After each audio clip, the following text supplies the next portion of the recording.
Rede Globo de televisão, estamos aqui, ó, meu carro pifado aqui, meu irmão. Pifado não, ele só, claro, eu saí desse negócio, o cara vai bater no meu carro, maluco. Gente, isso aqui é Alameda, é Alameda, tá aqui? Aqui é uma Alameda, é o estado da Alameda, pra vocês verem. Olha lá do outro lado, Marcelo, olha lá, olha o poeiro, Só um pouquinho mais, aí dá pra entrar na frente. Cara, minha preocupação é que nego vai parar ali atrás, quando eu quiser ir embora, vai ser complicado, né?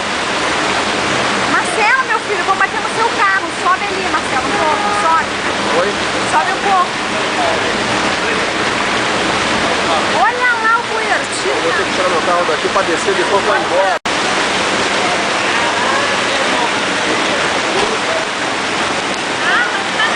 Aí, tem que mostrar os caras lá, ó. Vai estar no jornal. Uma merda aí.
Foi a Citroën que nos deu o refúgio aqui, muito obrigado, o pessoal da Citroën está de parabéns.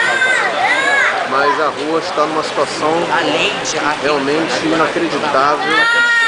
Você vê muita água e agora a chuva já parando, mas a água continua. O ônibus aqui com água numa altura compromete realmente até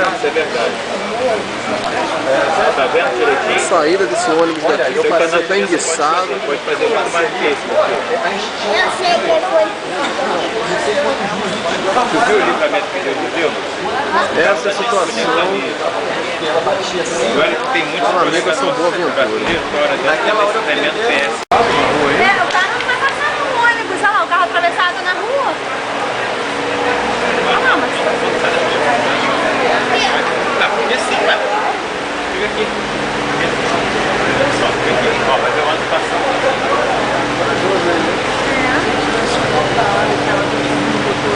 Mas será que ele vai conseguir passar ali por causa do carro?